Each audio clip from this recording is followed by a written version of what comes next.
Hi, I'm Carson again. Hi, I'm Callie. And I'm still Ricky. And today we will be presenting the piece Io so che alle sue pene. Okay, to start you off, I'm going to talk a little bit about the Romantic period.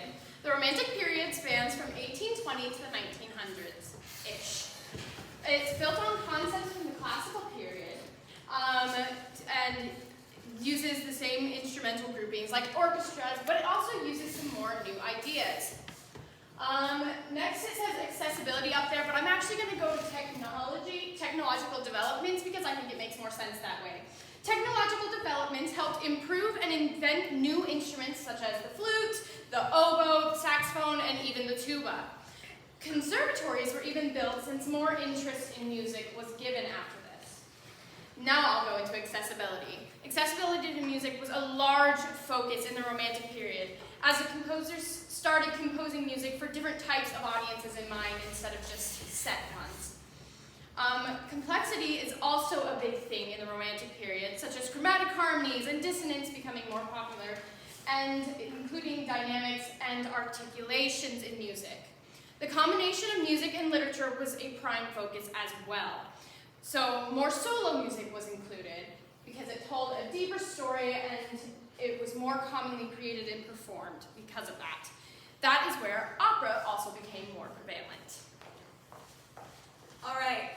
Our composer, Giacomo Puccini, was born on December 22nd, 1858 and died on November 29th of 1924, which made him 66 years old on the day that he died. As many of you know, Puccini was an Italian composer known primarily for the operas he wrote during the Romantic period. He was regarded as one of the greatest and most successful composers of Italian opera after Verdi. Puccini was a descendant of a long line of composers beginning in the late Baroque era. He was first introduced to music through studying with his former father's students, and he began playing the organ in smaller church settings. He studied music and composition at the Milan Conservatory and began composing throughout his schooling. Puccini's musical and dramatic style is said to have stemmed from the Romantic movement. This can be characterized as the transition from strict and conservative art forms like those of Haydn, Mozart, and Beethoven to the expression and use of emotional intensity to drive the story. Puccini, like other composers in the Romantic period, tried to create something more, something that would make the audience feel something. His early operas were firmly rooted in the traditional late 19th century Romantic Italian opera. However, his composing style later developed into the realistic Verissimo style. Puccini's operas are famous for their dramatic nature, as it was a common theme in his work. Some of his more popular operas include La Bohema, Tosca, La Funicola del West, and Madama Butterfly. So on the cue of Madama Butterfly, that is the opera that this aria comes from. So we're going to talk a little bit about that. So the opera Madama Butterfly is well known and often performed Romantic period opera. Madama Butterfly was created in the middle of Puccini's career and started with a failed premiere in 1904. After that failed premiere, Puccini decided to pull the opera and continue to work on it. He ended up creating 5 new versions before the 5th version of this opera became what is now commonly performed today, and is known as the standard version.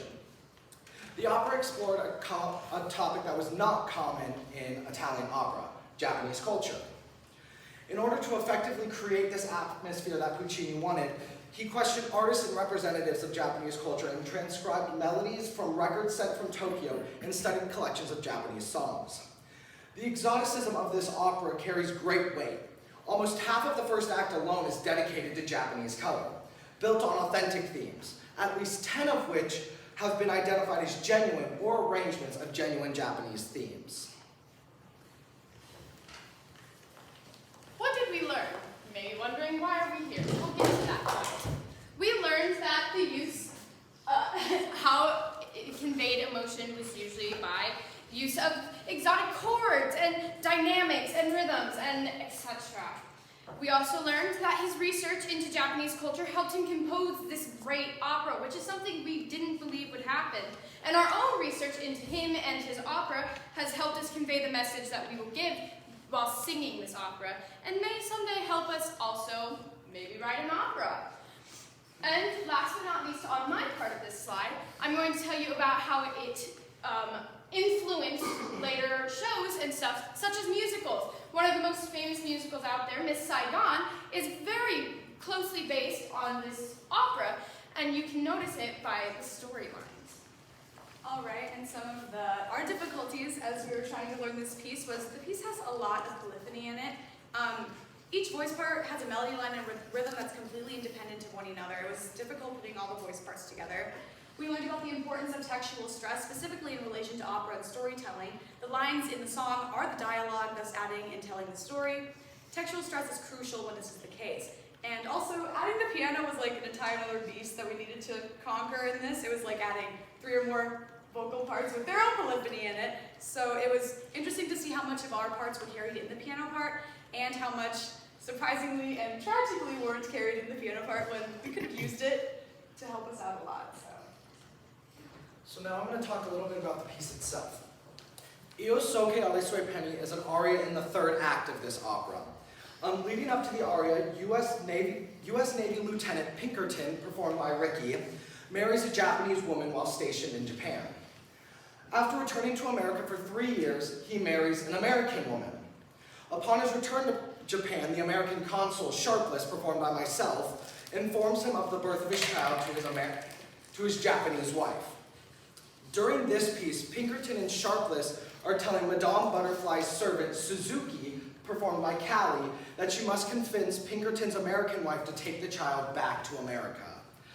In our listening guide, there's a lot of things going on in this piece, but I feel like something that's very distinct to point out is that note how Suzuki and Sharpless sing in unison together at parts in the piece, and Pinkerton and Sharpless sing in unison at parts in the piece, but Pinkerton and Suzuki never sing together within the piece.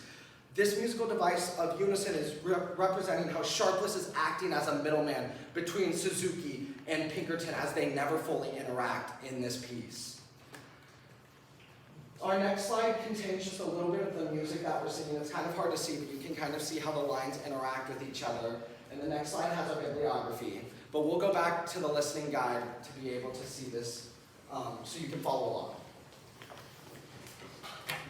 along.